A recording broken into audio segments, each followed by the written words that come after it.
اعوذ باللہ من الشیطان الرجیم۔ پناہ مانگتا ہوں میں اللہ کی شیطان مردود سے۔ بسم اللہ الرحمن الرحیم۔ شروع اللہ کے نام سے جو بڑا مہربان نہایت رحم والا ہے۔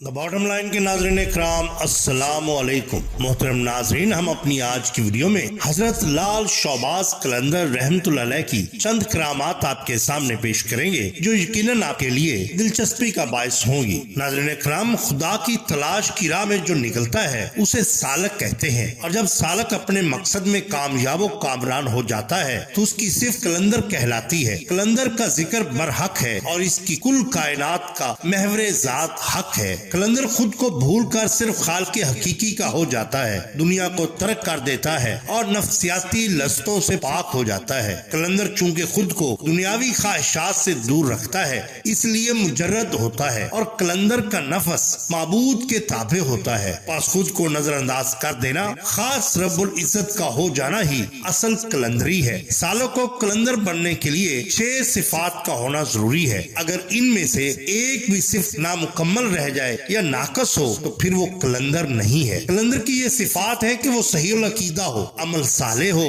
اوصاف حمیدہ کا مالک، معاملات کو درست رکھنا اور مرشد کی اطاعت کرنا، صبر و استقلال کا دامن ہاتھ سے نہ جانے دینا، یہی صفتیں پائی جاتی ہیں حضرت عثمان مروندی المعروف حضرت لال شہباز قلندر میں۔ مولانا شمس تبریز رحمت اللہ علیہ نے ایک بار فرمایا تھا، آیا عثمان مروندی چرا مستی در دین عالم وجز ہستی و مدہوشی و دگر چیزی نمی دانم۔ یہاں ہم آپ کی چند کرامات پیش کرتے ہیں۔ آپ کی یہ کرامت بھی بہت مشہور ہے کہ جو کوئی بھی مریض آپ کی خدمت میں حاضر ہوتا اس کو قطعاً مایوسی کا سامنا نہ کرنا پڑتا، وہ آپ کی دعا کے تفیع بفضل باری تعالیٰ صحت یاب ہو کر واپس جاتا۔ کہا جاتا ہے کہ جب کسی مریض کو آپ کے پاس لایا جاتا تو آپ اس پر اپنی نظریں جما دیتے اور پھر فرماتے، اے مرض، میں تجھے اللہ تعالیٰ کے پاک نام کا واسطہ دیتا ہوں، تو اس کے پاس سے چلی جا۔ آپ جب یہ کہتے تو فوراً ہی مریض میں تندرستی کے آثار ظاہر ہونا شروع ہو جاتے اور مریض افاقہ محسوس کرنے لگتا۔ اس کے بعد لال شہباز قلندر رحمت اللہ علیہ قرآن حکیم کی چند آیات مبارکہ تلاوت فرماتے اور پانی پر دم کر کے فرماتے کہ یہ پانی مریض کو پلاؤ اور مریض کی آنکھوں پر لگاؤ۔ مریض کے لواحقین آپ کی نصیحت کے مطابق عمل کرتے، اس طرح مریض صحت یاب ہو جاتا۔ حضرت لال شہباز قلندر رحمت اللہ علیہ کی خدمت اقدس میں انسانوں کے علاوہ پرندے بھی حاضری دیا کرتے اور آپ کے مہمان ہوا کرتے۔ آپ کی خانقاہ عالیہ کے ساتھ ہی ایک ٹوٹی دیوار ہے جس پر صبح شام ہزاروں پرندے دروز دراز سے آ کر آپ کے پاس بیٹھ جاتے۔ ہر پرندہ اپنی اپنی زبان میں حمد باری تعالیٰ کرتا۔ حضرت لال شہباز قلندر ان کی خوراک کا خاص انتظام بھی کرتے، صبح شام ان کو دانا ڈالتے۔ اس دوران بہت سے پرندے ادھر ادھر اڑ جاتے اور بعض آپ کے پاس آ کر بیٹھ جاتے، بلکہ بعض تو آپ کے جسم مبارک پر بھی بیٹھ جایا کرتے تھے۔ ساری زندگی پرندوں کی یہ مہمان نوازی آپ کا معمول رہی اور اس میں کسی قسم کا کوئی فرق نہ آیا۔ شان قلندر میں ایک کرامت مشہور ہے کہ اگر کسی آسیب زدہ کو آپ کی خدمت میں لایا جاتا تو آپ اس کے نزدیک جا کر بلند آواز سے اس مریض کا نام لیتے تھے اور پھر چند منٹوں کے لیے اپنی نظریں آسیب زدہ پر جما دیا کرتے۔ تھوڑی دیر تک اسی طرح اپنی نگاہیں مریض پر گاڑے رکھتے حتیٰ کہ مریض بے ہوش ہو کر گر جاتا۔ یہ اس بات کی علامت تھی کہ مریض آسیب کے اثر سے بچ گیا ہے۔ اس کے بعد آپ مریض کے لواحقین سے کہتے کہ اس کو بکری کا دودھ پلایا جائے۔ جب مریض کو بکری کا دودھ پلایا جاتا تو مریض کو ایسے محسوس ہوتا کہ کبھی اس پر آسیب کا سایہ ہی نہ تھا۔ عموماً آپ بکری کے دودھ کے اوپر ایک مرتبہ سورہ فاتحہ پڑھتے اور ایک مرتبہ سورہ فلق اور سورہ ناس پڑھتے۔ اس کے بعد ایک مرتبہ کلمہ طیبہ پڑھتے، پھر حضور صلی اللہ علیہ وسلم، صحابہ کرام، خلفائے راشدین، صالح صالحین، تبع تابعین کے ناموں کے وسیلہ جمیلہ سے مریض کی شفا یابی کے لیے بارگاہ الہی میں دعا فرماتے، آپ کی دعا اللہ تعالیٰ کی بارگاہ الہی میں مقبول ہوتی اور ہر طرح کا مریض صحتیاب ہو جاتا۔ ایک اور کرامت جس کا ذکر آپ کے عقیدت مند تواتر سے کرتے چلے آ رہے ہیں وہ یہ ہے کہ ایک مرتبہ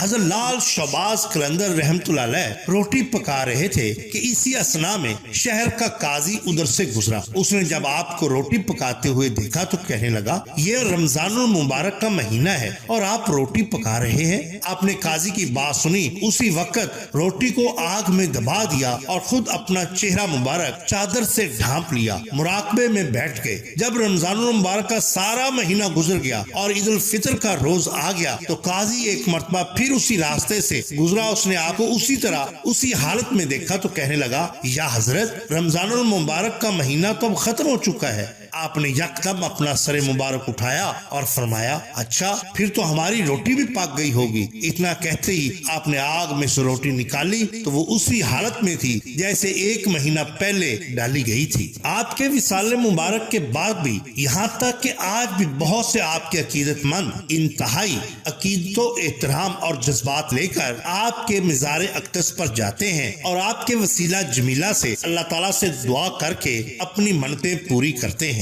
آپ کے مزار کے قریب مقامات ہیں جو اپنی مثال آپ ہیں، جیسے کہ لاہوت لا مقام میں قلندر شہباز نے بھی بہت سی کرامات دکھائی۔ ایک روایت ہے کہ حضرت بلاول شاہ نورانی نے قلندر شہباز کی دعوت کرنے کی خاطر اپنی 2 انگلیاں پہاڑ پر لگا کر ایک سوراخ سے شہد کا کاسا اور دوسرے سوراخ سے مکھن کا کاسا بھر کر نکالا اور دونوں کاسے قلندر شہباز کے آگے رکھ دیے۔ وہ سوراخ آج بھی موجود ہیں۔ اس کے بعد قلندر شہباز نے اپنا ڈنڈا زمین میں گاڑا جو قدرتاً لمحہ بھر میں ایک سرسبز درخت ہو گیا، جس کے سایہ میں بیٹھ کر دونوں بزرگ راز و نیاز میں مصروف ہو گئے۔ قلندر شہباز کے لاہوت لا مکان جانے والے فقراء وہاں جا کر منزل انداز ہوتے ہیں اور ان کو شاہ بلاول نورانی کی طرف سے کھانا وغیرہ بھی ملتا ہے۔ مشہور ہے کہ قلندر شہباز نے شاہ بلاول نورانی کے لائے ہوئے شہد اور مکھن کو اپنے معجزہ سے پتھر کا کر دیا۔ اس کے علاوہ یہاں اور بھی بہت سی چیزیں اور جانور پتھر کے ہیں، جیسے اونٹنی، مگرمچھ اور ایک عجیب و غریب